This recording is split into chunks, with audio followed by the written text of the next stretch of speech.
I'd like to announce my new book, Beyond Order, 12 More Rules for Life. Unlike my previous book, Beyond Order explores as its overarching theme how the dangers of too much security and control might be profitably avoided. Because what we understand is insufficient, we need to keep one foot within order while stretching the other tentatively into the beyond. I hope that people find this book as helpful personally as they seem to have found the first set of 12 rules.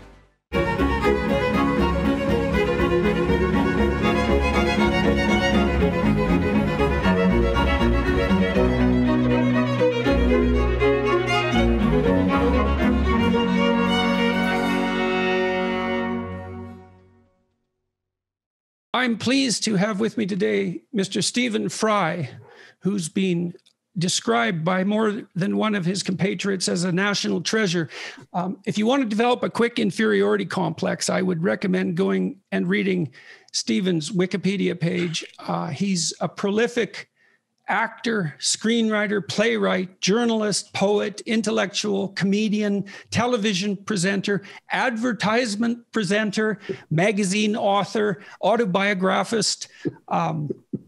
It's a remarkable body of achievement and an intellectual figure in his own right, who's known at least in part for his discussions with Richard Dawkins and Christopher Hitchens and the humanist atheists. And it's partly for that reason that I wanted to talk to him. I met Stephen, much to my pleasure, during the Monk debates in Toronto about 3 years ago when we discussed political correctness, which is one of the things I want to talk about and touch upon today. But mostly I'm interested in talking to him about the relationship between narrative and empiricism and rationalism. And so thank you very much for agreeing to talk to me. My pleasure. Lovely to be here. So let me ask you, and then we'll go forward formally. What do you think would have the greatest impact with regards to our conversation, as far as you're concerned? I mean, there must have been some reason, apart from just being agreeable to do this. What do you think we might be able to accomplish? Well, uniquely, it's a little like the Monk debate we shared a platform with. It's really because I'm so tired and distressed and worried by the great fissure that has opened up, the culture wars, whatever we like to call it, the assumption that that there is your friends and your enemy and no ground in between, no commonality no cohesion of viewpoint, no shared things that can happen between people who apparently represent different ways of looking at the world or different ways of trying to organize the world or whatever it might be. And the very fact that I knew some friends of mine who disapproved of you would think I was doing something wrong by associating with you. And I hope our debate showed that wasn't the case. And I felt that this would take that further forward too.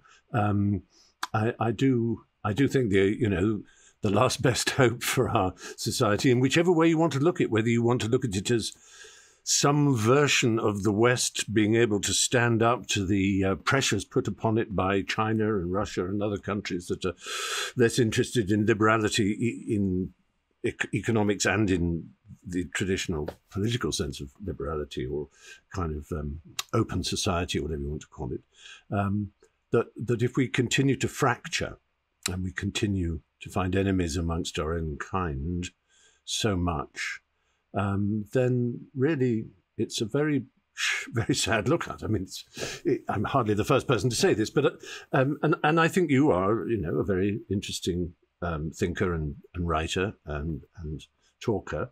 But it's clear that there are many who would really admire you and like you and follow you, with whom I would have less in common than perhaps with you. I think on both sides, if you want to call them sides, it's very easy to be a bit lax about disavowing people who like one, but whom one doesn't like, if you see what I mean. It's so flattering to the ego to have followers, to have people say, "You're great, I love the things you say," that it's quite hard to say, "No, but you've misunderstood me. That's not what I meant. That's not what I meant at all," to quote Eliot. So obviously I've spent some time pointing out what I regard as the excesses of the radical left.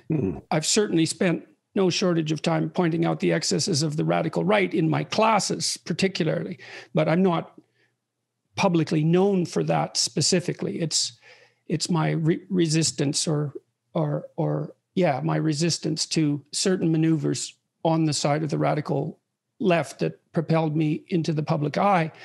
I've thought for a long while that the only people who can probably control the excesses of the radical left are people who are in the moderate left, not people on the right or on the extreme right. They're out of the argument to begin with. And this is associated in some sense. The difficulty of this is in some sense the difficulty that you just described. If people have an affiliation with you, then it's much more difficult to differentiate perhaps where you should. And so perhaps you see on the left, the moderate leftists, and then the more extreme leftists, but the extreme leftists are also on the left, and they're friends of a type. And drawing that line is extraordinarily difficult. And that's actually why, at least part of the reason why I'm leery of any attempts to restrict free speech, because in those cases of difficult differentiation, the only possible solution we have is dialogue about the problem, about exactly where to draw the line. Yeah. Because otherwise we can't. No one knows how. Yeah. And I guess it's because extremism also exists in degrees. And so you say, where do you stop? Yeah. And well, that's very, very difficult to say, especially among those who think like you, except for certain exceptions. Yes, this is very true, and it's a sort of basic philosophical point, isn't it? That you can draw lines between what is reasonable, and they can be very narrow lines. But if you keep drawing them out, they become extreme. So, for example, you can have what some people might regard as a reasonable age for the termination of a pregnancy due to some issue. But if you keep adding days to it, it then becomes a serious problem. And anything in that nature of differentiating and drawing lines is bound to cause that to be a problem. And I, however, am less confident than you are that the left would be persuaded by someone like me, the hard left, the one wants to call it extreme left or the radical left, wherever it is. And this may sound a bit like a bit of boo-hooing, which is very easy to do. But if you're a soft liberal, as I think of myself, I can't find any other designation, but that sort of thing, a centrist. These are insults to the left. I mean, in English politics recently, for example, centrist was the boo word of the Corbynistas, the more socialist end of the Labour Party, a party I've been a member of since I could vote. And I felt very, very, very much buffeted about and despised for my, oh dear, but really, and oh must we? It's very... I do think of myself as a sort of cardiganed, beslippered old fool who is loathed on both sides. And it is, of course, historically true that in the 1930s, which is the decade we always go back to when we're very worried about the direction we're travelling in now, the communists and the Nazis both were absolutely of one mind when it came to people like me, Jewish, semi-intellectual, soft liberals who went, oh, no, but shush, because we didn't have any positivity, any certainty. And as I say, I know it sounds like I'm sort of taking on a victim status here, that, oh, poor liberals, because after all, we've ruled the world for 200 years. And part of the political and cultural argument in the world at the moment is that the liberal project, the Enlightenment project, if you want to call it that, has failed. Well, I would say we've cooperatively guided the world, because I think ruled is the wrong term. Well, exactly. Monarchs and tyrants rule. Yeah. And it's a really important distinction, because that power is grounded in the sovereignty of the people. And imperfect as that may be, it's more grounded in the sovereignty of the people than any other system we've ever managed to whip up. So I mean, it's difficult also because it's difficult to make centrism dramatic and romantic. And it's much easier to make extremism dramatic and romantic. And that's one of its primary attractions. And that attraction should not be underestimated. And it's partly why I'm so interested in talking to you, because you are this incredible dramatist. You have this unbelievable talent that manifests itself in a manner that I thought I was reading your Wikipedia biography in some detail, and it requires that. I thought if you want to give yourself an inferiority complex quickly, going through your Wikipedia entry is a very good way of doing that. I mean, you have 50 films and like 40 TV shows and 5 novels and 7 autobiographies and a career in comedy that was absolutely outstanding, that would have been a lifetime achievement in and of itself, and a whole variety of honorary doctorates. And you have an intellectual end that's not trivial as well, because you were involved with Hitchens and Dawkins and the horsemen of the of the atheist movement. Yeah. And I really want to talk to you about that too, because I especially am interested in your opinions, because of all those people, you're the one that has the most connection with drama and literature and fiction. And you just published a couple of books, Mythos, Heroism, Heroes. Yeah. And there's a third one in that trilogy. It just escapes my mind. Troy. Yeah. And so you're obviously extraordinarily sensitive to the power and necessity of literary accounts. But then you're also a humanistic atheist. And I'm very curious about that. I mean, someone like Dawkins, he's so rational that I think for him, and I don't know if this is fair, and it might be a bit of a stereotype, but it'll do for rhetorical purposes. He's not gripped by drama in the same way you are. And there's a truth in drama that's not trivial, and that truth is allied with religious truth. So I want to go there too. I can't speak for Richard. It's just been his 80th birthday, so we wish him happy birthday. And he's not the shrill beast of atheism that some people regard him as. But I won't speak for him, obviously. But what I would say is that, yes, you're right, he's a rationalist. And I don't think I am. I think I'm an empiricist. And I think that's part of my love of drama and myth and story and literature and history even, is these are all to do with experience, with human experience, the register of human experience, of testing an idea against what actually happens and how people actually behave, rather than devising a system of reason. And it's not the reason and empiricism are always absolutely opposed, but they sometimes are. And in the history of science, they have been. You could argue that Pascal was a rationalist and Newton was an empiricist for all his great mathematics and so on. He actually took a piece of cardboard and punched a hole in it, which is something that a rationalist probably wouldn't do. So it's experimenting in the crucible of human activity and observing what people say and hear. These are the things comedians do all the time. It's the comic mode, is to hear somebody say something grand and then say yes. But G.K. Chesterton is the perfect example of that. Now, he was certainly no atheist. He was a very religious man indeed, and a great hero of the Catholic Church. And some people even believe he should be, if not beatified, even sanctified. But he was a huge influence on me as a teenager growing up, because I read his essays. And here's an example.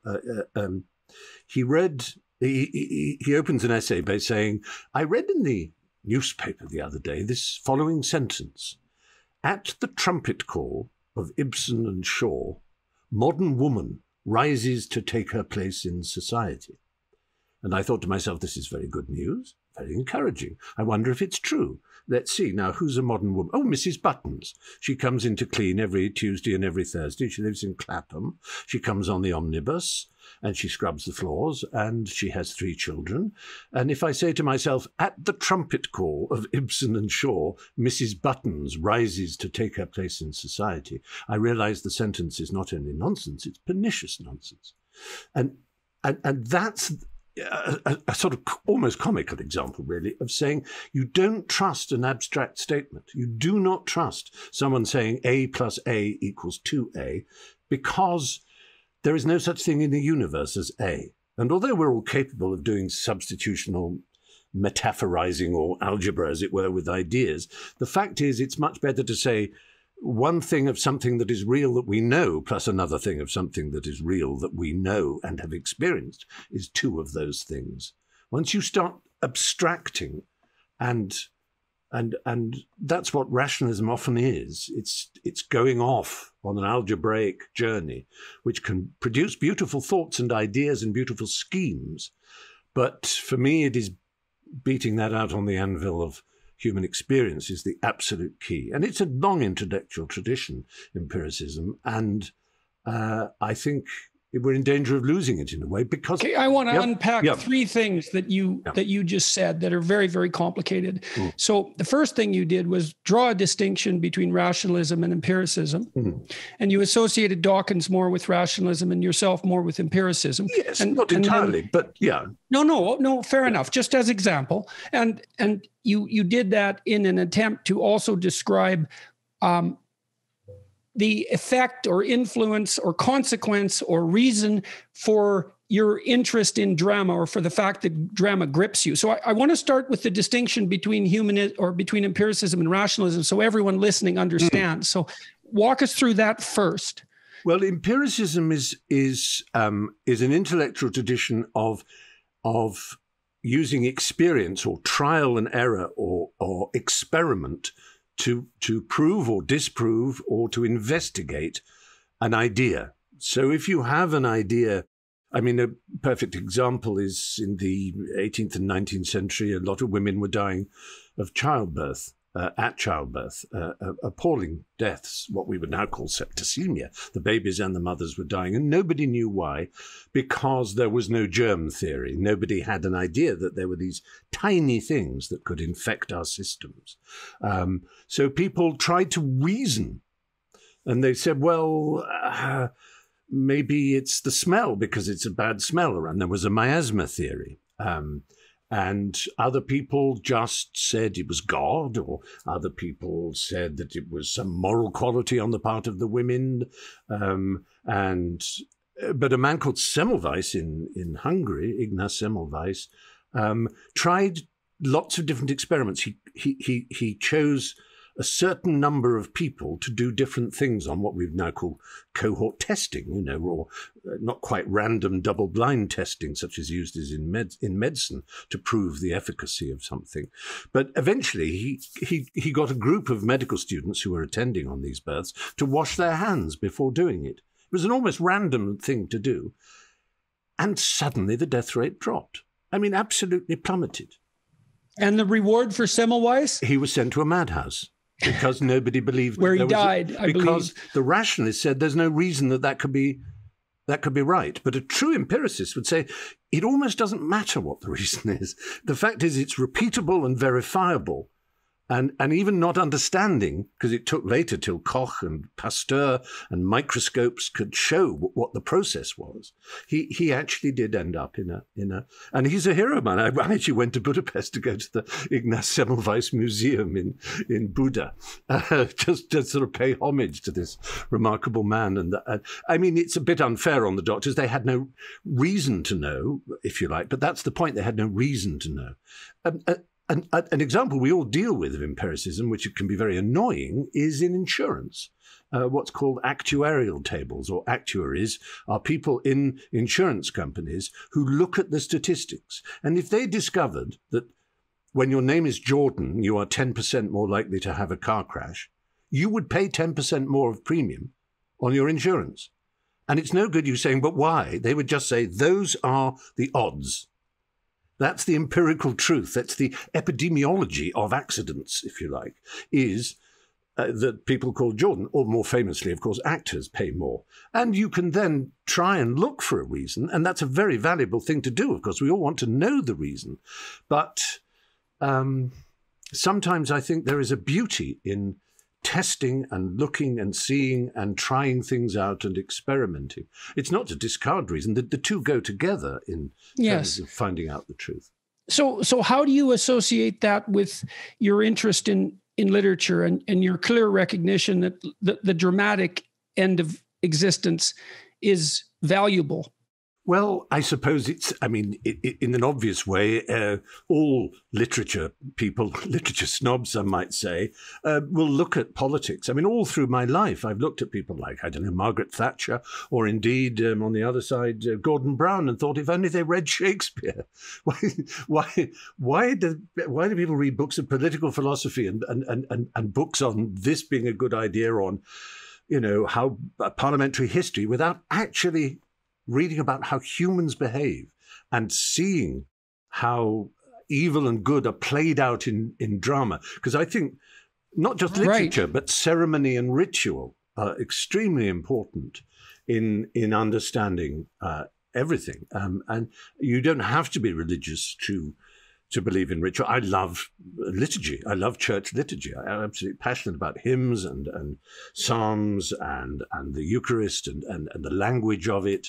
The outward and visible sign of an inward and visible grace is one of the most beautiful phrases I think ever written in the book of the Eucharist of the Episcopalian Church, as Americans call it, or the Anglican Church as we call it. And there are magnificent shortcuts available if you look at ceremony and the dramatization of human issues, rather than attempting to abstract some essence from them, some truth that you can say that is applicable to all.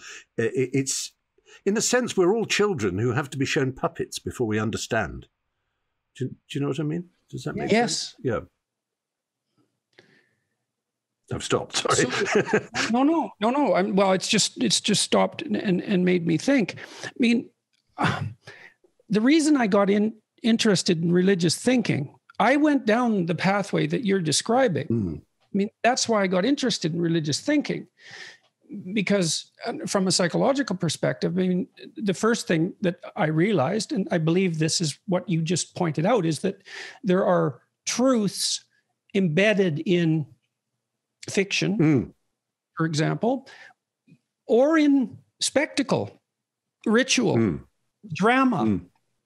And, well, then you ask, well, what is it? Those are attractive and they're entertaining and they automatically engage our interest. But way more than that, they're also that which culture centers itself around. Yeah. Greek tragedy, for example, which seemed to be integrally associated with the Eleusinian Greek mysteries, yes. Something that we know very little about, unfortunately. But for me, and I was influenced by Carl Jung in this mode of thinking, culture is nested inside a narrative structure. By necessity. I even believe that science is nested inside a narrative structure, because the narrative structure is what makes the science practically applicable and useful. Yes. What else is the standard model, but another way of saying a narrative structure? The standard model is just that. And that is the basis of physics today, isn't it? It's a story. Well, and the idea that we have that science is a useful endeavor, the fact that we're looking to the material world for redemption, that's all part of a narrative. And I was absolutely staggered by Jung's analysis of the emergence of science out of alchemy.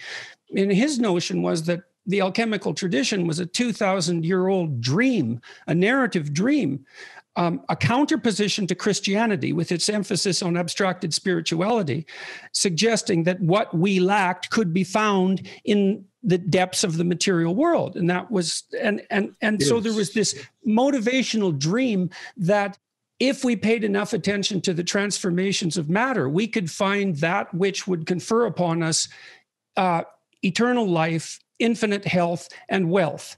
And Jung's point was, well, until that dream was in place, there would be no motivation to undertake the process of the painstaking analysis of the material world that didn't produce any immediate gratification.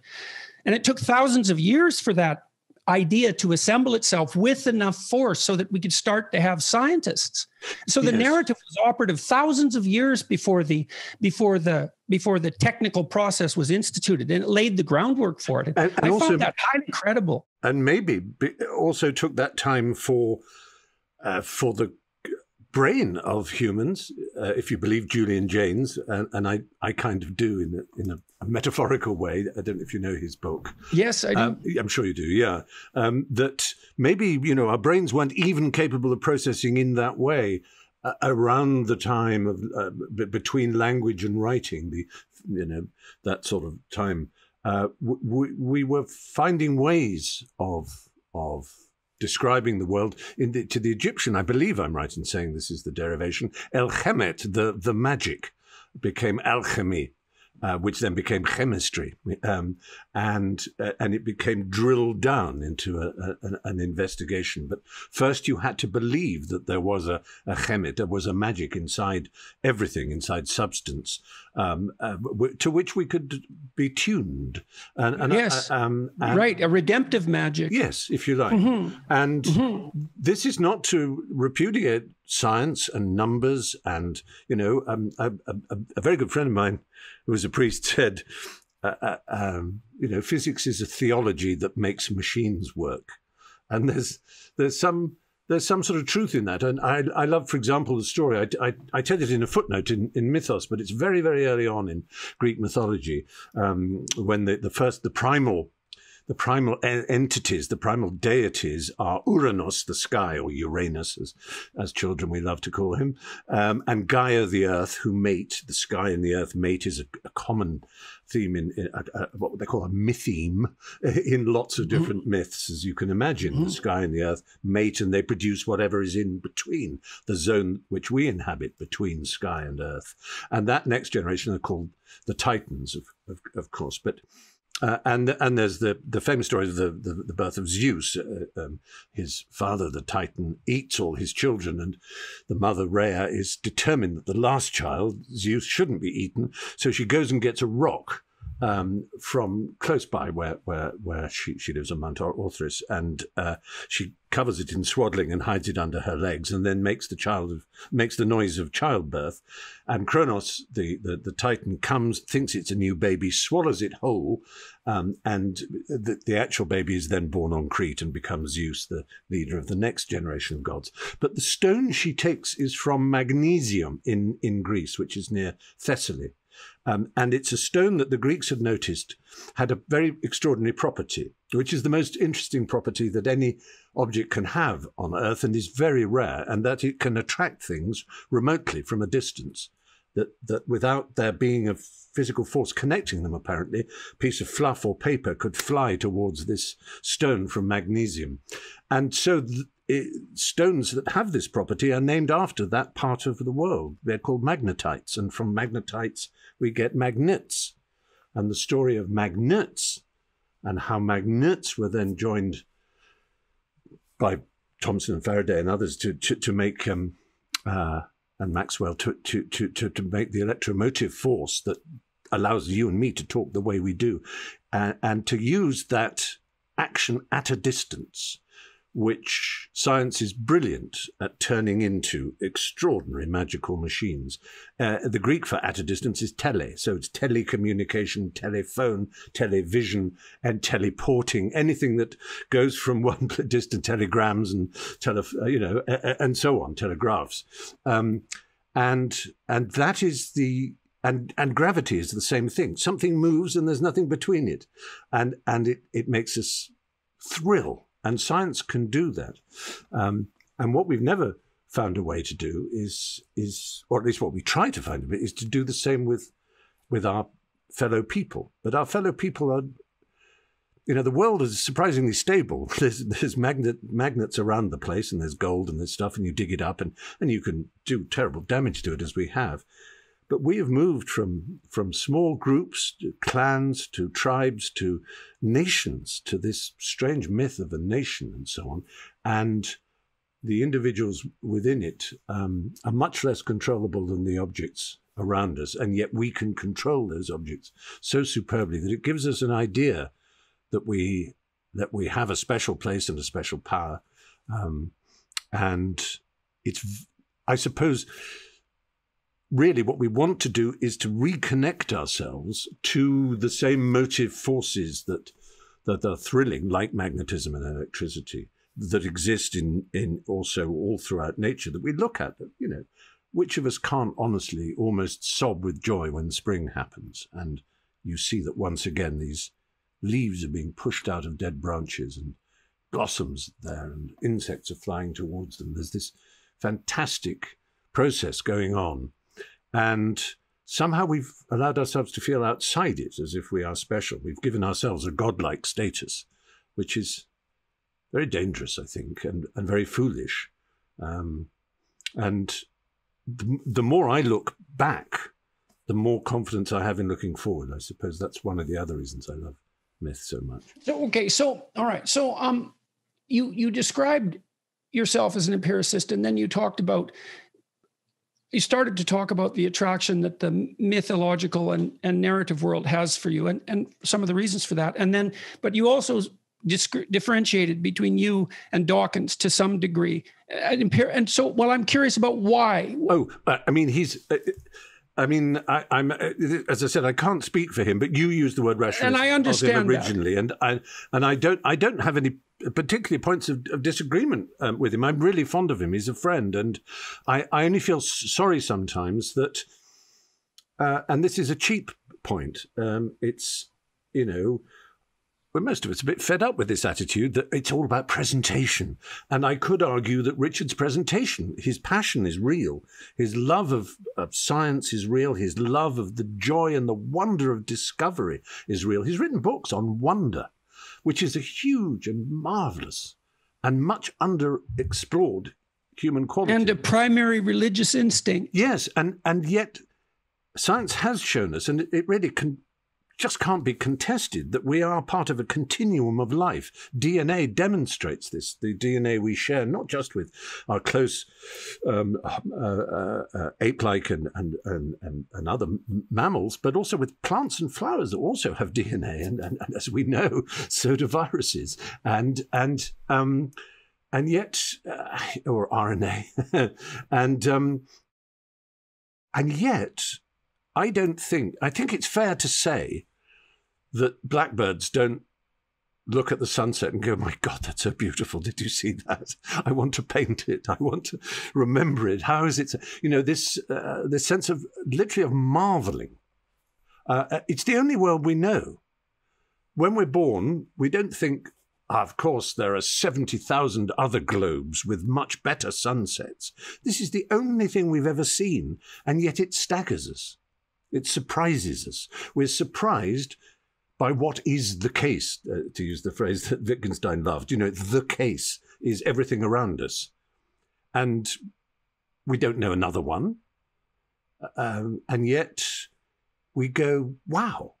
Why should we go, wow, at what is absolutely ordinary? There must be a reason, I suspect, that we are astonished by the everyday, by the fact of what we see when we look out of the window or when we go for a walk. We're astonished by buds and grass and rabbits and sky and clouds, and these things are. But we're astonished. Yeah. We're astonished by what we want to imitate. Yeah. That's and I've thought about that idea for a long time. It's not a casual response to your question. Yeah. Well, the sun is a hero. The sun is the hero that fights the darkness at night and rises anew in the morning. The sun is associated with consciousness. Yeah. And we have to imitate the hero. Yeah. And we see what we have to imitate everywhere. And it reduces us to a state of awe. And awe is an invitation to imitate. And imagine, so you see what you are not yet, but what you could be. Mm. And you need to see that because you need to turn into what you could be, because what you are is not sufficient to redeem you. Well, I see that from a Jungian point of view, but and a Joseph Campbell sort of way too. But in terms of the way myths and then religions developed, the idea of imitating these symbols of complete power and creation, like the sun, whether it's Ra or whether it's Apollo or any other deity or sense of solar greatness, you are supposed to supplicate or sacrifice to or acknowledge your weakness to, but not we could look at sacrifice. Look at sacrifice. That's a great inward point. So I ask my students, especially the children of first-generation immigrants, what did your parents sacrifice to put you here? And they can answer that instantly. And sacrifice, like we look at ancient sacrifice and we think about it as something primordial or even detestable, especially in its more extreme forms, and no wonder. But we had to act out sacrifice before we could psychologize it and understand it. And what we learned, and this is absolutely crucial, this issue of sacrifice, what we learned was that if we gave up something that we valued in the present, and so that could be a false idol, that's one way of thinking about it. If we gave up something in the present that we valued, the future would improve. We learned that we could bargain with reality itself by sacrificing counterproductive values to move ahead. And so we acted that out long before we could make it into a psychological truism. And so there is that supplication element, but it's also the case that you should be prostrate in some sense in front of what's ultimately ideal, because otherwise you don't have the proper humility. Mm-hmm. Yes, I mean, I see what you're saying. It makes rational sense, but then the empiricist in me says, well, okay, I'm the mother of some of those children in Mexico who are being slaughtered to the gods in order to make the harvest better. And lo and behold, it doesn't work. Because there is no causal relation between sacrificing children on a pyramid in Texaquatl and the harvest improving. In fact, there may well be an earthquake the next day and more people die. That very often did happen in whole civilizations. Mayan and Mexican and others disappeared. And the more they were threatened, the more they sacrificed, and the less use it was. So there was no... It may have had a psychological purpose that I don't know. I mean, it seems to me the psychology of sacrificing your children or even your very rare cattle upon which you may depend for a year to eat to gods who will apparently placate you by making a better harvest or not send a tidal wave this year that will destroy the port and all the other things that our ancestors found in the contingent world in which an unstable world in which they lived. So I can understand why a 19th century figure like Fraser or in the Golden Bough or like Mary McCarthy or Jung or Joseph Campbell can make wonderful myths out of myths. They're telling a story about stories and telling us what they mean. Well, I don't refute it. I repudiate it. I allow myself to believe, no, actually, yes, it's all very well, and you can build a very nice theory about what these myths mean and who these heroes are and what these quests are and how there are only 7 stories and yes, but again, the stand-up comedian type empiricist in me says, okay, so I'm a small Roman person under those circumstances, and what is this really meaning to me? I'm sorry, no. I've got, as Wordsworth put it, it's getting and spending and doing and having children and looking and hoping life gets better and enjoying life with my friends. But to erect it into a spiritual language and a theatre of human meaning is delightful, but I think we have to recognize that it's a game to some extent. It may indeed be true. I mean, I'm not saying this to demolish your argument, but I'm saying it's yes, but in terms of sacrifice. The buts are important. Yeah. The buts are important. And the skepticism is necessary because you don't want to leave anything standing except that which can't survive the onslaught. Yes. And there's no doubt that the sacrificial idea can go dreadfully wrong.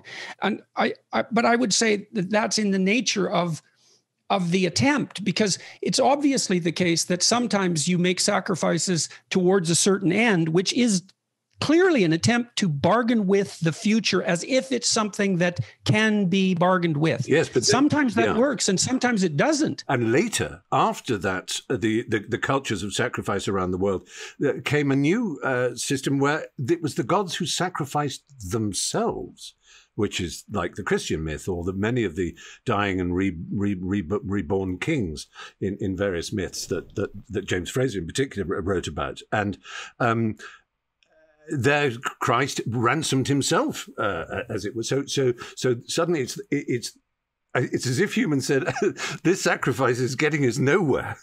If God really loves us, he would sacrifice himself or herself for us. And that is one of the meanings of the incarnation and the Christian story, is it not?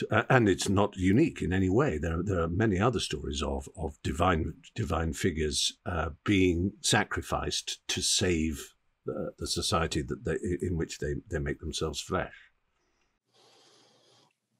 You sacrifice your short-term impulses for the long-term good. I suppose that's one way of thinking about the discovery of the future. That speaks very well to your books. That speaks very well to your books because, underlying both your excellent books of rules of behavior is that I don't mean this in a bad way, the simple truth of deferred pleasure being something that seems to be, or deferred advantage being something that seems to have gone out of human culture lately, that we're all a bit Veruca Salt. I want it now, and as you said about sacrifices, you suffer, or you find, in some way you defer what pleasure might positively be yours now in order to have a future advantage. Yeah. Right. And then we have an immense discussion that lasts forever about what that optimal future advantage is. And that's part of this religious investigation, because you might say, and this is something that's manifesting itself in Christianity, which is, well, we're trying to produce something better in the future. And so then you ask yourself, what does better mean?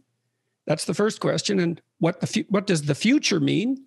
Those need to be answered. And then the final question is, well, what's the most appropriate sacrifice? And so you get an extreme version of that in Christianity, hence its narrative power, which is, well, you sacrifice the most valuable possible thing for what's of ultimate eternal value. That's the underlying structure. And in some sense, it hits a limit because it's God himself who's sacrificed. And the purpose of the sacrifice is the establishment, the redemption of humanity and the establishment of the kingdom of heaven eternally. So that there isn't anything better than that by definition. No. Although I know if I was to raise Althusser or a Marxist view of this and say that it's about the power over the people, which basically denies them any kind of pleasure now on a promise which is unprovable of a future glorification in some kind or another, either for their children or for themselves in a heaven whose direction they can't point to. And not just Althusser and Marxists, of course, many secularists and atheists like myself have said, there is a story to be told about religion basically stopping ordinary citizens from having any say in their life and their world. They are told what the truth is. They are told where power comes from and where it resides, and they are told that their poverty and their subservience and their sacrifice are for the greater good, and they must take that authority on its word. And the meaning of the Enlightenment was the throwing off of those shackles of Aristotelian ecclesiasticism, which constantly laid down these categories of authority, and people began to question them and say, I wonder. Because a thing we might just talk about, because I know it interests you, and there are people who've written quite a few books about it lately, is the distinction between a hierarchy and a network in terms of how you order society. And these religions and these sacrifices all came in hierarchical societies, rather, it seems, in ones that might be called networked, nodal, or some other word. I know Neil Ferguson has written about this, hasn't he, in a book that I can't remember its title. It's got the word tower in it. But it's one of the objections people have to the modern liberally produced world, is that morality is relative and that hierarchies are toppled and that power and authority are no longer seen to reside in something, in some agreed, the curtain is pulled away and the Wizard of Oz is revealed to be nothing, a silly, foolish snake oil salesman. And the answer lies within ourselves, supposedly. Okay, so I have to stop you there because I can't answer. I won't be able to ask this question because there's so many things that you're saying that I want to ask about. There's okay. So, with regards to the idea of the opiate of the masses. Okay, well, the first thing we might note, I think reasonably, is that Marxism is the methamphetamine of the masses, and whatever flaws Judeo-Christianity might have had in terms of its corruption was certainly matched by the instantaneous corruption. Yes, but the fact that a Marxist has a critique of religion does not mean that it falls because Marxism itself falls. No, I agree. Yeah. Okay, so there's a second question there. And so the second question would be something like, is the corruption of the church that you described intrinsic to the nature of the church and its doctrine, or is it the corruption of something that's valuable? Now, let me make two arguments for that. One is that the corruption is intrinsic and the whole thing should be just dispensed with. And I would say that that's the perspective of the Four Horsemen, fundamentally. Yeah. And of religious people themselves. I mean, Thomas Cranmer, who wrote the prayer book during the Reformation, there's a great phrase in it: "There was not anything by the wit of man devised that hath not been in time, in part or in whole, corrupted." Absolutely. And I think that's also an existential truth. I mean, you just talked about Kronos. Yeah. Kronos devours his sons. Mm-hmm. Well, Kronos is the archetypal tyrant, and he's also time. And both time and the archetypal tyrant devour their own sons. So if you're a tyrannical father or a tyrannical statesman, instead of encouraging the development of the young people in your charge, you crush them and destroy them. He also castrated his own father. So that's I would say that's something like demolition of the utility of tradition. I mean, in Egyptian mythology, you see Horus, who's the sun, fundamentally, both the actual sun, the heavenly sun, and the sun, and Osiris. And for the Egyptians, Horus and Osiris had to rule simultaneously. So Horus didn't castrate Osiris. He rescued him from the underworld and joined with him so that the tradition, which was represented by Osiris, which had a Kronos-like element because it was tyrannical and destructive, had to be allied with Horus, who was essentially something like, I would say, something like empirical attention. It's because the symbol is the eye. And so it was like alert tradition. And that's different than the castration of the father. That's the rescuing of the father from the underworld when he becomes corrupt and senile. Now, when you just published Mythos, we referred to this Mythos, Heroes, and Troy. And so I would say, and you tell me if I'm wrong, but from the outside, it looks to me like you're involved in a philosophical, archaeological expedition to find things of value in the past and to bring them forward into the future. And that's what I am trying to do, at least for me, I would say, with regards to Christianity. Is like, I know the critiques and I understand the critiques, and it's not like I'm not, what would you call, sensitive to their finer points. It is an open question, right? How much of the tradition, look, I know in Britain right now, there are people who say that flying the flag is an imperialist act. And so what are they asking? They're saying, well, is our tradition so irredeemably corrupt that we have to abandon it wholeheartedly? I can speak to this very directly because it's something I find very, very interesting. Again, so much of it is historical ignorance.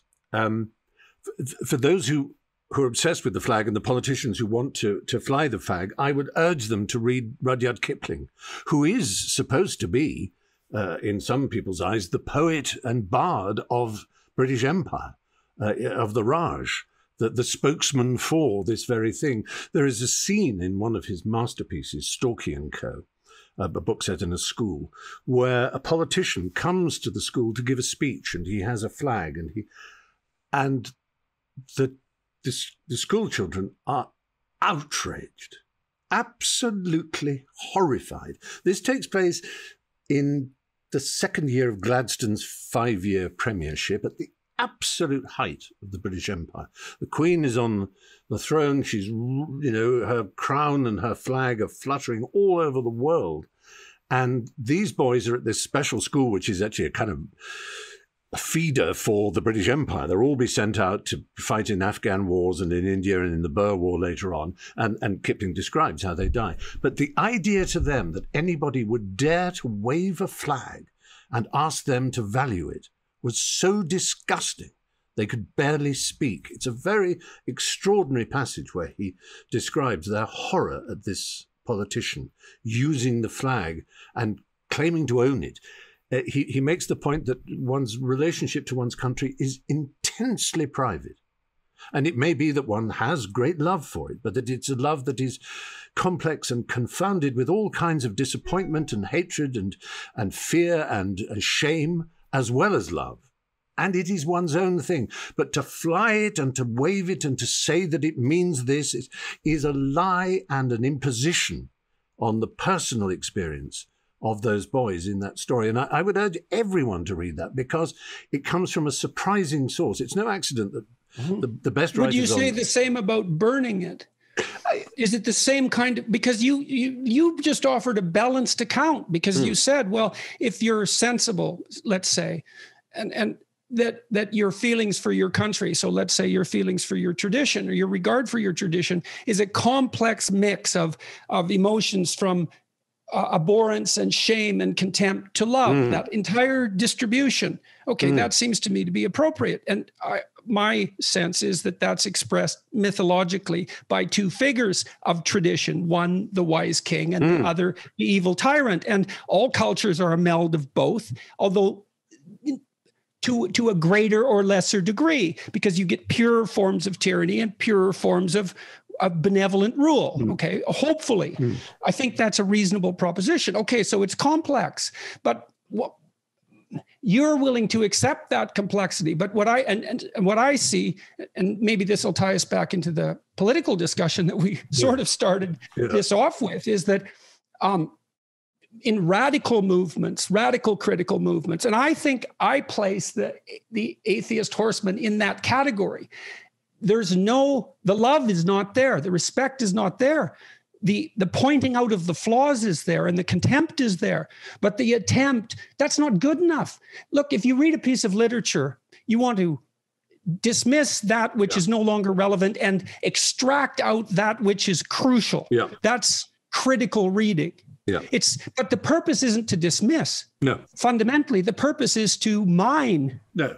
And I would say another very central piece of literature for me, higher literature than Kipling, most people would say, is one of Flaubert's short stories, Un Cœur Simple, A Simple Heart, which is about this poor peasant woman, Félicité, I think her name is. And there's a scene in which she kneels in front of a stained glass window, and this is where the parrot comes from that Julian Barnes wrote about so brilliantly in Flaubert's Parrot. But she's incredibly simple and incredibly ignorant and uneducated, but also incredibly devout. And she kneels there with her knees up in desperate pain because she spends her whole life on them, scrubbing floors. And she sees this extraordinary stained glass. And Flaubert is able to describe the incredible corruption and venality that went into the spending of the money on this stained glass and the lives of the corrupt priests who did it, but also showed the light coming from her rather than from behind the glass. It's a very holy moment. And anybody who dismisses religion would be well to remember that devotion and piety can be wonderful things, as well as terribly brutal things. And, I want to must understand the difference. Right. Okay, I'm going to read something, and forgive me, but I want to go here. You're face to face with God. Bone cancer in children, What's that about? How dare you? How dare you create a world where there is such misery? That's not our fault. It's utterly, utterly evil. Why should I respect a capricious, mean-minded, stupid God who creates a world so full of injustice and pain? And then one more, because the God who created this universe, if it was created by God, is quite clearly a maniac, utter maniac. Ivan in the Brothers Karamazov. Yeah. Right? Absolutely. Right. Now it's in, okay. So what happens in the Brothers Karamazov is that Ivan wins the argument. Yeah. But Elosia is the better person. Completely so. And we love him. So it's a book everyone very should interesting. read. I would urge everyone to read The Brothers Karamazov, because I do think it's a work of genius. There's a lot about Dostoevsky I really dislike because of his influences. Again, people who don't understand Dostoevsky think he's a champion of right-wing religiosity, without understanding that he went through an extraordinary life experience to come to where he did come, and that his novels show his full understanding of all kinds of different points of view. But in terms of the dialectic of that issue about how there can be a God, I mean, I was answering a question that I was asked. I know, and I'm not trying. I'm not really not trying to put you on the spot. My point is, I don't believe there is such a being. But if there were, and he were the kind of being that has been worshipped and described by various religions around the world, monotheistic religions, then I would have many bones to pick with him.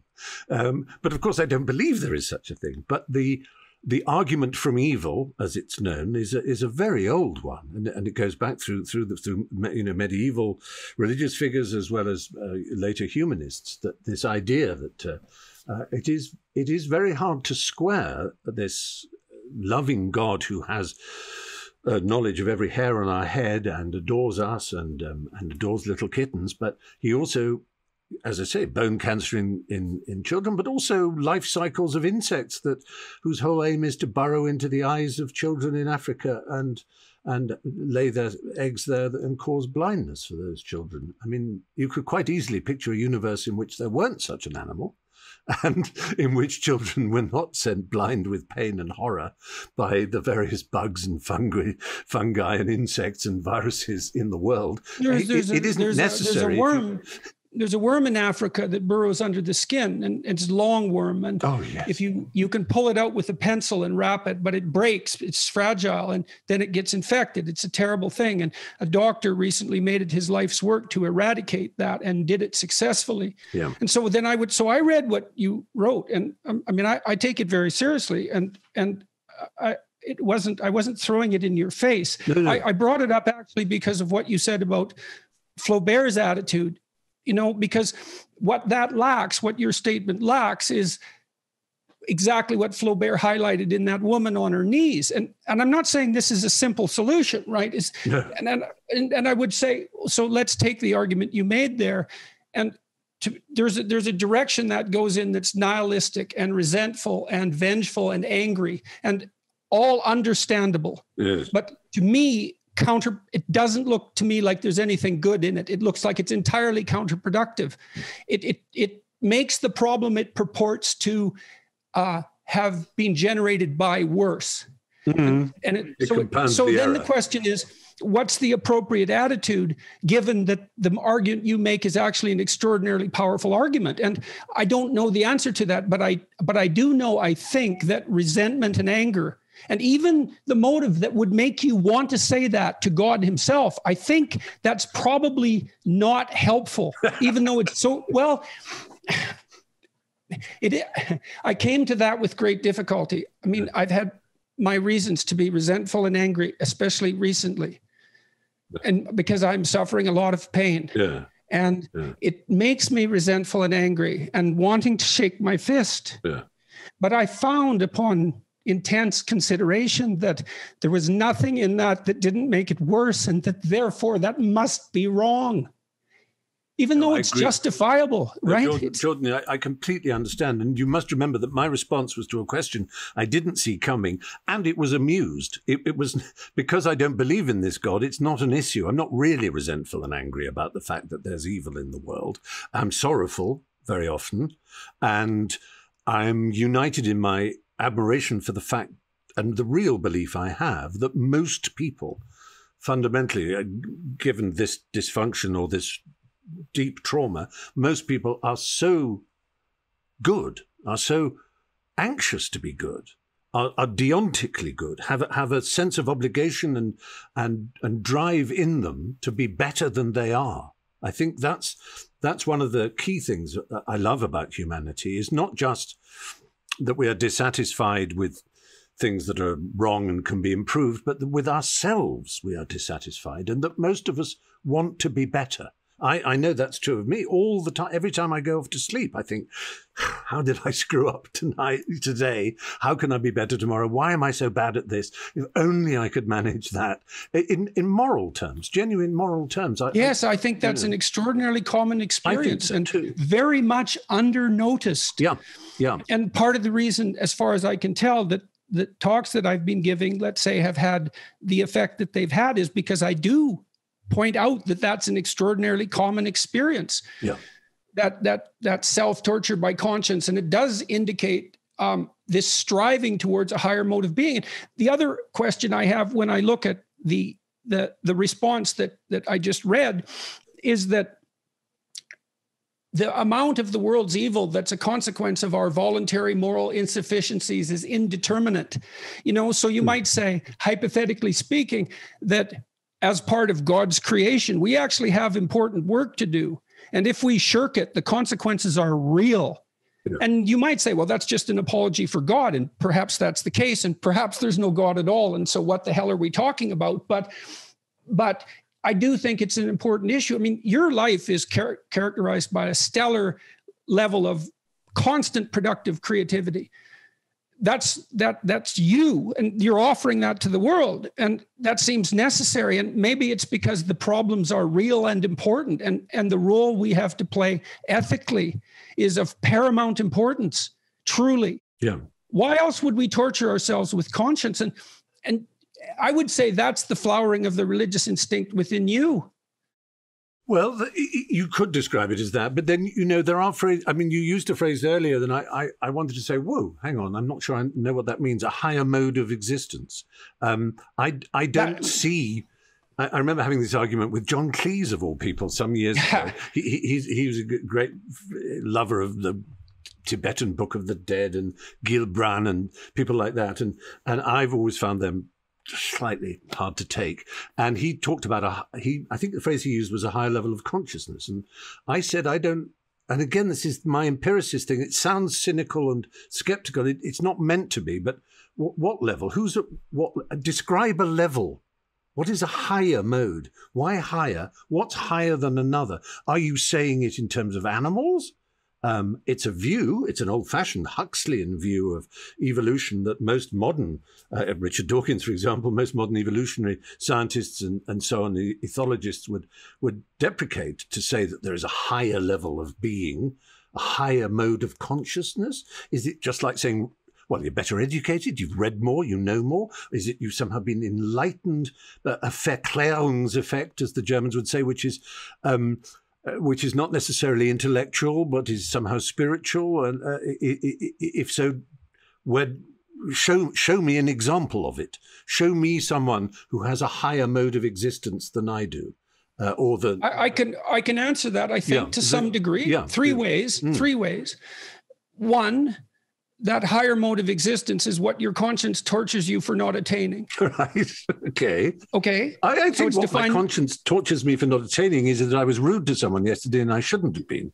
Right, but it's the shouldn't part of it. Yes, the obligation. It's the exactly. David Hume, the problem of ought. Yeah. Well, and then you think about how it manifests itself. You don't. This is why Nietzsche was wrong. You cannot create your own values. Right. The values impose themselves on you independent of your will. Now, maybe well, that's what your conscience does, and good luck trying to control it. This is very anti-Nietzsche, isn't it? Well, I'm a great admirer. I know you are. That's why I made the point. It's very opposite to his philosophy. But so Jung embarked on a lengthy critique of Nietzsche, and it's part of his work that isn't well known, I would say. We'll leave that be, except to say that the psychoanalysts, starting with Freud, well, not really, but popularized by Freud and systematized, showed that we weren't masters in our own psychological house. Right. There were autonomous entities, yes. and those would be the Greek gods to some degree that operated within us, and we were. Which is Julian Jaynes's point, exactly. Yes. Yeah. We're in. Yes. I have my problems with Jaynes, but as a overarching idea, there's interest in it. Yeah. Okay, so there are things happening with us and to us in the moral domain that we cannot control. Yeah. And that stunned me when I first learned it as a proposition. It's, oh yes, look at that. Here's one. What are you interested in? Yeah. Well, that grips you. Okay. Number two, what does your conscience bother you about? Okay. That's, you're inadequate by your own standards. Mm-hmm. Now, what adequate would mean, that's a different question, but it's defined negatively by conscience. Yes. And then better, there's one that I said I would lay out three. Mm. You can look at Jean Piaget's work on developmental psychology. On the development of the subject, yes. He was a genetic epistemologist. And what he wanted to do was, this is what he wanted to do. He wanted to unite science and religion. That was his goal. And he wanted to look at the empirical development of values. And what he concluded, at least in part, was that a moral stance that's better than a previous moral stance does all the things that the previous moral stance does, plus something else. Yes. Yes. And you can say the same thing as a scientific theory. I remember I had a great, I loved Piaget, and his observation was so empirical, of course. Yes, absolutely. Of the development of the child and not quite the theory of mind, that wasn't his thing, but similar developments and signposts where people become aware of self. Okay, so now Piaget looked specifically at the development of morality, and he was one of the first people to emphasize the importance of games. Yeah. And what he showed was that at 2 years old, let's say, a child can only play a game with him or herself. Yeah. But at 3, both children can identify an aim and then share it in a fictional world. And so that's partly pretend play and the beginnings of drama, and then cooperate and compete within that domain. Yeah. And then what happens, and the game theorists have shown this, is that out of games, morality emerges. Yeah. So I'll give you an example, and this is a crucial example. So if you pair juvenile rats together, the males, they have to play. They have to rough and tumble play because their prefrontal cortexes don't develop properly if they don't. Anyways, they have to play. You pair a big rat and a little rat, teenage rats together, and the big rat will stomp the little rat. Yeah. First encounter. So then you say power determines hierarchy. Yeah. Okay, but then you pair the rats multiple times. Like 50. Yeah. Then if the big rat doesn't let the little rat win 30% of the time, the little rat will stop inviting him to play. And so you get an emergent reciprocity, even at the level of the rat. Yeah. That is, and it's fascinating, isn't it? It's not dissimilar to the theory of mind games that were devised by Simon Baron-Cohen and others in the question of showing how neurodivergence develops in the autistic spectrum, for example. But one of the things that so interests me at the moment, because of the pandemic, which is slightly close to this, that you might be able to help me with, is I've been very interested in, as I have been over the years, at how completely out of favor B.F. Skinner and the behavioralists have become since a man you probably don't admire that much, since Noam Chomsky rather demolished B.F. Skinner famously. And on the language front. On the language front. But also the whole nature of behavioralism and looking at rats and their behavior has... But when it came to this pandemic, one of the things that was hidden from the public was that every country had its scientific committees, which were mainly composed, of course, of virologists and epidemiologists and immunologists, but always behaviorologists too, because the secret to getting out of the pandemic wasn't just following science and tracking a microbe, an invisible virus in the air. It was how people would take it. And Sherlock Holmes, in the second Sherlock Holmes book, which is called The Sign of Four, says to Watson, I remember this, it's very interesting. He says, "You know, Watson, the statistician has shown that we can predict to an extraordinary order of accuracy the behavior of the average man. He uses the word man, whereas now we would have to say human or man and woman, but you know what I mean. The average man. We can absolutely predict how they will behave, but no one has yet and probably never will be able to predict how an individual will behave. So we can be talked about as a mass, and advertisers and politicians and psephologists and all kinds of other people are very good at knowing how we behave as a group. But as individuals, we are unknowable without face-to-face conversation and the history and so on. So that was one. And the other one, which I think is connected, was, I believe it was a B.F. Skinner experiment, and it's one I absolutely love because it makes me wonder whether all these kind of conversations are maybe ultimately a waste of time. But he said, if you take a load of mice and put them on a Perspex tray and float them on the water, because they are unaware of the risk they're in, they move around randomly. And their random movement makes the tray even. They're just randomly moving around. If you scale it up and put humans on it, they sink within seconds because they think, oh, we're tipping, we must run to this end. And of course, they all run to that end, and so it tips over. In other words, consciousness of the problem, attempting to deal with it, being aware of it, is the biggest problem of all. And that's something new to us, because in the old days, we lived in small groups who just didn't know how awful humanity was, what sins we were committing, how dreadful we were making the world.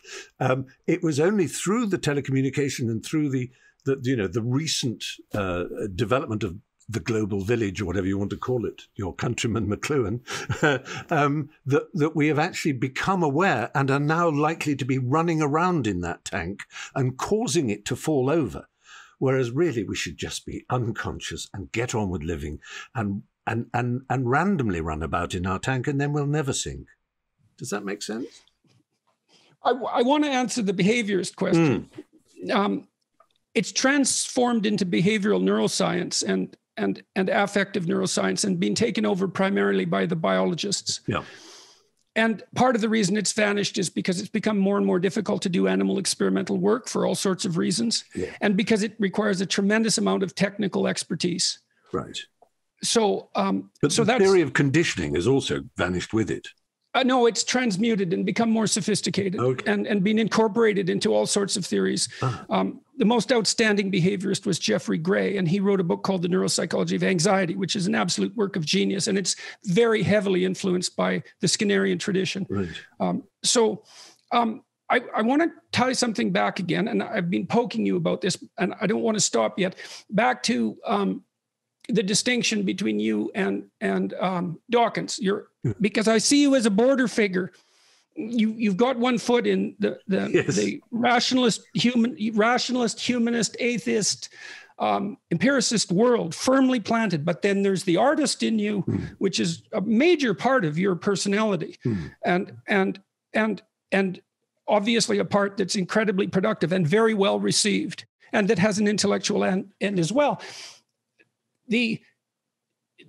That domain, that second domain that you occupy, isn't formalized. The investigation of that isn't formalized as well by the atheist community. No, you're right. They lose what's there, and they don't value it properly. And that's a problem. Like with Dawkins, for example, I get letters from lots and lots of people, and lots of them are nihilistic. And because they're nihilistic, they're suicidal. I had a friend, I went for a walk with him the other week, and he was a communist, an atheist when he was a kid. He grew up in Poland, and he had criticized his family for celebrating Christmas because it was irrational. And then he realized at one point, he said, I could kill Christmas and we just have another weekend. That wouldn't actually, right. Yeah. Because there's a magic there. Yeah. That rationalism can destroy. Yeah. And for reasons... I have exactly that problem politically with the royal family, which on the face of it is, of course, preposterous, more preposterous even than Christmas and religion is the idea that we still have a royal family. But part of my belief in ceremony and ritual and symbolism is I look at America and I think if only Donald Trump and now Biden, if every week they had to walk up the hill and go into a mansion in Washington and there was Uncle Sam in a top hat and striped trousers, a living embodiment of their nation, more important than they were. That's the key. Uncle Sam, is America. The president is a fly-by-night politician voted for by less than half the population, and he has to bow in front of this personification of his country every week. And that personification, Uncle Sam can't tell him what to do. Uncle Sam can't say, no, pass this act and don't pass that act and free these people, give them a pardon. All he can do is say, tell me, young fella, what you done this week. And he'll bow and say, well, Uncle Sam, say, oh, you think that's the right thing for my country? Well, that's what a constitutional monarchy is. And of course it's absurd. But the fact that Churchill and Thatcher and everyone had to bow every week in front of this woman, there's something. And also, empirically, look at the happiest countries in the world. That's all you need do. And they happen to be constitutional monarchies. Norway, Sweden, Benelux, Japan, they're always right up there on the list. Now, it may be that we can't find the causal link between their constitutional monarchy, but it might just be something to do with that. And that's it's a way of answering your question. In the same with religion, is that I can see the absurdities of the claims of many religions, and I can see the history of the wickedness and oppression and suppression, particularly in my own instance, being gay, growing up gay, and there's a long history of religion in particular being intolerant. And to this day, even this Pope Francis, whom I had some hopes for, seems to be beginning to add to an ancient slander and nonsensical attitude towards sexuality, which is extremely annoying and upsetting.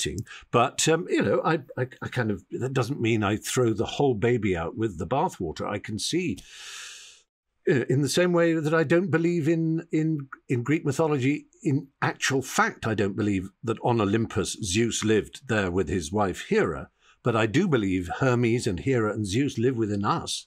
There is a Hermes inside me. There is a trickster, a liar, a joker, a cute, funny side, as well as a harmonic Apollonian and a bestial Dionysian side with his appetitive and addictive and frenzied. And I see the value and the truth in those religious manifestations, those principles, those elements of my character and the character of the human family. In Mesopotamia, the god who became supreme was Marduk. And he had 50 different names. And one of them was he who makes ingenious things as a consequence of the combat with Tiamat, chaos, essentially, which is a brilliant name. But so Marduk was the aggregation of 50 gods. Yeah. So imagine that each of those gods was the representative of a tribe at one point. Yes. And that would be the value system of the tribe personified, something like that. And indeed, the Greek gods derived from those Mesopotamian gods. They came across. Yeah, exactly. A fundamental development in the history of religious thinking and dramatic thinking. Well, let's say each god is a manifestation of a value structure. Yeah. And we say, well, value structures have some commonalities across them, just like games have some commonalities across them, or languages have some commonalities across them. So then you start to aggregate gods. Yeah. And you produce a meta-god, and the meta-god is Marduk, and he's all eyes because he pays attention, like an empiricist, let's say, and speech. Yeah. And so the Mesopotamians had already figured out that attention and speech were the key elements of proper sovereignty. Yes. Right. Yeah. Brilliant. And the Egyptians, right, they worshiped the eye. Same idea. And it was the eye in part that the Egyptians associated with the immortal soul, and they associated that with the proper locale of sovereignty. Yeah. Because they started to abstract out the idea of sovereignty from the sovereign. And so the sovereignty could be something that was now not embodied in any specific person, sort of like the Uncle Sam figure that you described. Yes. Wouldn't be I often thought with presidents, they'd have a much easier job if the symbolic weight was lifted from their shoulders. a fourth branch of government, right? Symbolic. Which is what a constitutional monarchy exactly is, by accident of history, certainly not by design, but it just somehow the bits of the sovereign that were inimical to human development, the tyranny, the autocracy, the whimsical caprice, all these were sort of chipped away because of the human failings of different sovereigns, until by 1688, what we call in British history the Glorious Revolution, when the Bill of Rights was written and so on, which was the same as the American Bill of Rights 100 years later, essentially, but and it became a constitutional monarchy, and that was slowly refined as well. And of course, I know many people find it absurd and outrageous, and they live in palaces and they've got all this money and it's unjust. And of course, all that is true, and I wouldn't defend it on any rational grounds, but I would on empirical grounds. Mm-hmm. Okay. and maybe that's a good difference between rationalism and empiricism. So this, you were talking about the gods within. Mm. Okay, and you said, well, you believe that the gods are within. And, yes. And I understand the claim that you're making and the limits of that claim, but I want to explore that. Okay, so as humanity advances, and we'll say advancement is the aggregation of larger societies, our more sophisticated view of the world, more technological power, that sort of thing, more ability to predict and control. And indeed a longer lifetime. And health. Yes, and the things that come along with that, and more peace by the looks of things, and more food, and all the Steven Pinker things. Yeah. Right. Exactly that. So the gods aggregate and unify.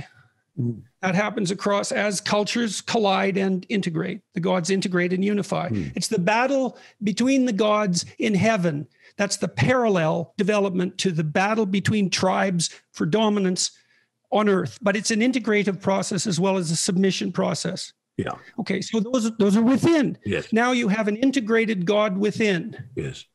That's what tortures you with your conscience. Yes, that's your Jiminy Cricket. It's your what philosophers call your deontic or deontological voice. So then you ask yourself.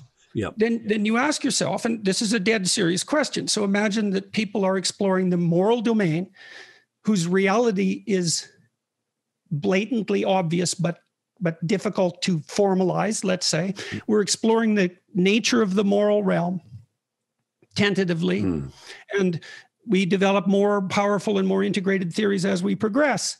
And you end up with a unified God, so it's a monotheism. There's a God within. Then the question is, well, what exactly is that God within? Does it correspond to something that's real, or is it just a figure of the imagination? But then you say, well, if it's just a figure of the imagination, what exactly is the imagination?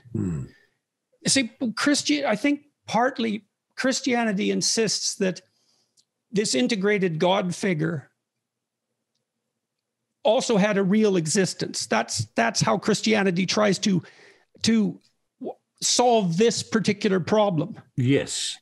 And people like C.S. Lewis and Jung to some degree as well would say, well, once in history, someone acted out that unified God so completely that something happened. That's the proposition. Okay, well, that's the limit of the proposition. Yeah. And then the question is, well, how real is this moral striving? It's real enough so you torture yourself when you don't engage in it properly. It's real enough so you can't avoid its call. It's real enough so that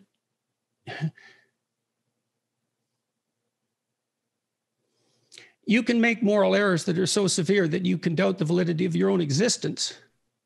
It's real enough for that. And this is an honest question. It's like, I don't know. But I certainly see that how much good is done when people are good and how much evil is done when they're evil. Yes. But it's very hard, I think, empirically, to be really boring and use the word again. It's quite, to build up a list and show that there is more morality on the side of those who followed a particular faith, a particular systematic religion, than those who didn't. It's. That's really the question. You can certainly have morality without religion. That is okay. Let's take that for a second. Move back to the political. Yeah. Okay, because that's the key issue. Yes. So let's say we're going to defend the values of the West to the degree that they're worth defending.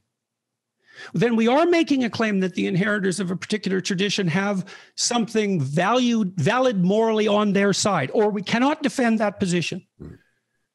And we can't defend the position. I mean, look, I know this is bothering you, what's happening in the broader public landscape. Yeah. You got tangled up, for example, with J.K. Rowling, right? Well, with what's happening around her. Yeah, she's a friend and will remain a friend. But I'm also sorry that people are upset. You know, the two things are not incompatible. I don't have to break links with J.K. Rowling to say that I have huge sympathy and I endorse the efforts of trans people everywhere to live the lives that they feel they want to lead, and I hate how that they are often, treated, and I recognise the courage it takes to. Yes, and you've put your money where your mouth is on that front over the course of your whole life.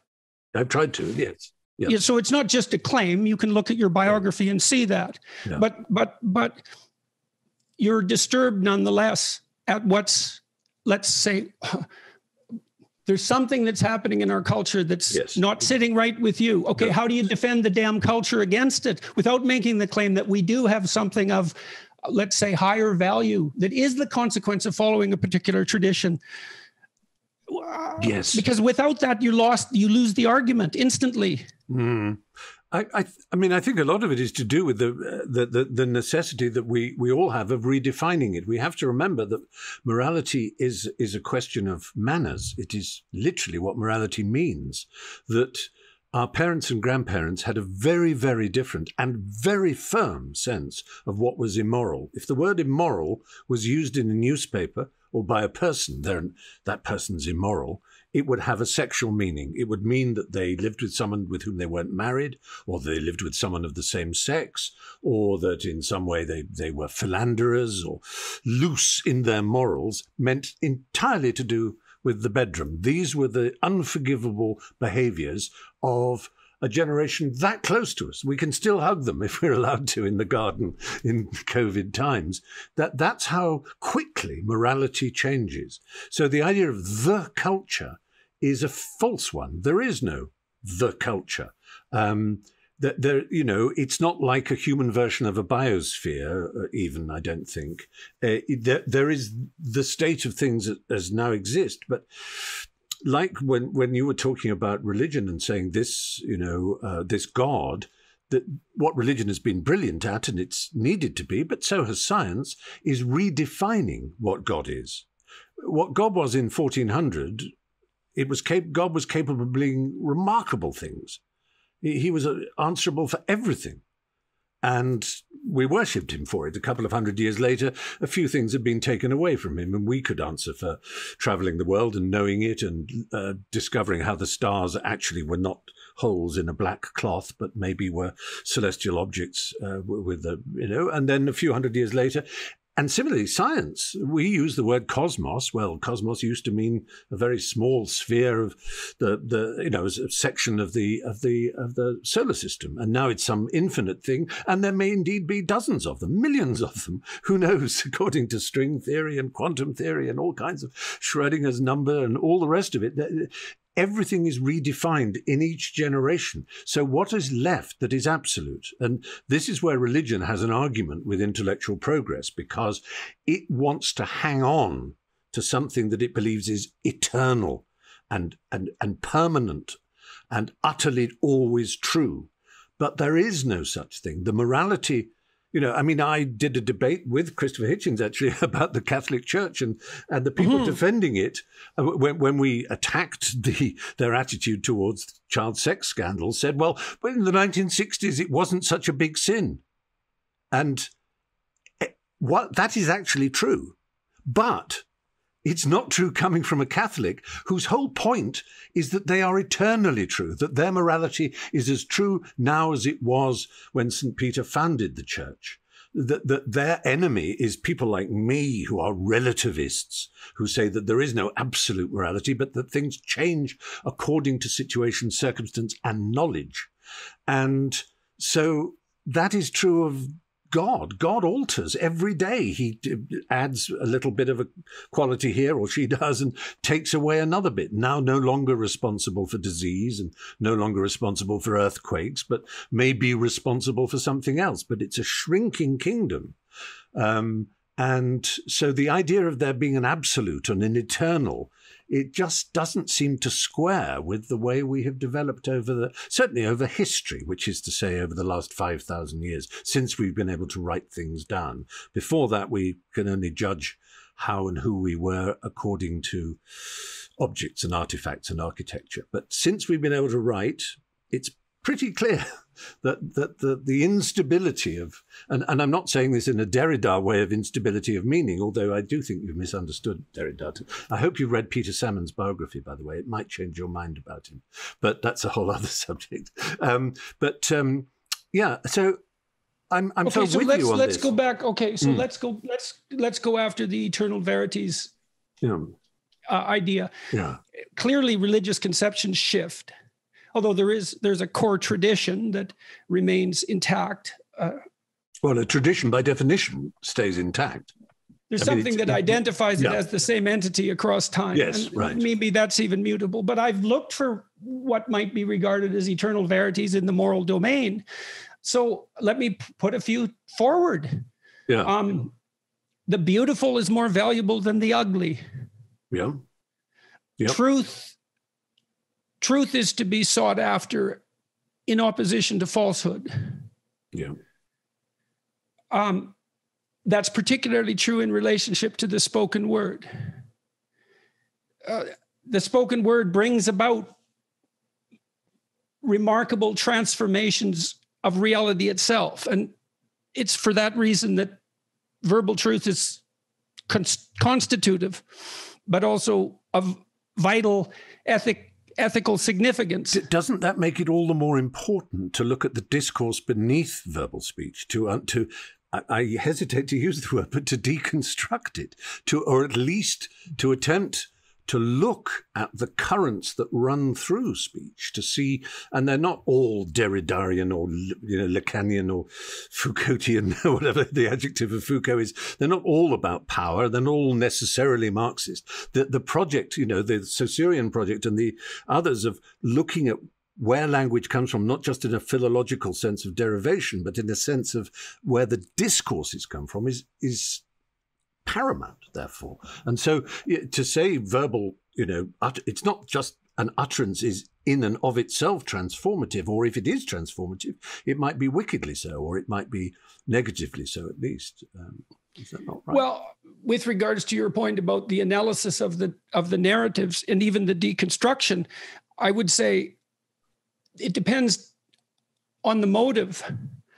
And it's the motive, and this is, I suppose, to some degree, why I'm skeptical, let's say, of the atheist skepticism.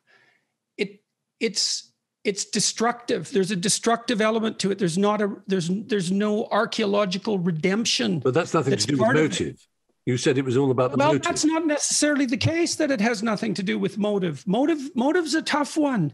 Yeah, it is. I mean, if my motive is to make money and I make a great discovery, it's as valuable as if my motive was to make a great discovery and I made a great discovery. The great discovery is made. How is the motive relevant? Well, because your motives determine the decisions you make along the way. Yeah. If I'm fundamentally motivated by the belief that being is worth preserving, let's say, because on the whole it's a good, I'm going to react and think much differently than if I'm ambivalent about that, or if I feel at the bottom of my soul that the whole bloody project is of questionable utility and might as well be shelved. And that dichotomy, that characterizes us. We have Cain and Abel inhabiting us. There's no doubt about that. That's a fundamental truth. And if Cain has the upper hand, even if it's in the scientific endeavor, the consequences of that manifest themselves, and they manifest themselves destructively. That's why it's interesting that you have to say Cain and Abel, because I think this brings us back to the very beginning, is the importance of myth and also of parable. And I'd like to end, because we're getting towards a bit where I have to move away. Oscar Wilde is known as an a master of epigrams and wit, and people mistakenly think of him as shallow or trivial or facetious or vain or peacocky or something. But he was very profound, in fact. And of course, he could be peacocky too. But there's a story... That isn't necessarily at odds with... No, they don't rule each other out. But here's an example of a great parable, which is why, again, it's why I love literature and the art of wit, because it zooms to the truth so much more quickly, it seems to me, than so many other attempts to describe or rationalize truth. And here's one where Wilde was at a dinner, and someone was being rather kind of envious of someone and being rather unpleasant. And Wilde suddenly said, "The devil was walking one day in the Libyan desert, and he saw a monk being tormented by some of his demons. And he approached, and the demons bowed in front of him and said, 'Master.' And he said, 'What goes on here?' They said, 'Master, for 39 days and 39 nights we have tried to tempt this holy monk away from his God and his religion. But he has stayed steadfast and holy to his God and his religion. We have offered him powers and principalities. We have offered him the joys of the flesh. We have offered him wine and food and riches. But he has turned us down. There's nothing that we can do to win this holy man to our cause.' And the devil said, 'Out of my way.' And he whispered in the monk's ear. And instantly the monk took the pectoral cross around his neck and snapped it and filled the air with hideous curses against his God and his church and his religion, and swore he would never follow Christ again. And the demons fell down in front of the devil and said, 'Master, what can you have said in 1 second that we could not? What did you say to him?' And the devil said, 'Oh, it was very simple. I just told him his brother had been made Bishop of Alexandria.'" Now, that seems to me, A, it's very funny, but B, it is profoundly truthful. And it is this is the way we show people how envy and resentment are so much a part of who we are, that if, I mean, it seems like a trivial example, but it's a model to me that if you want to say something and you want to change minds and you want to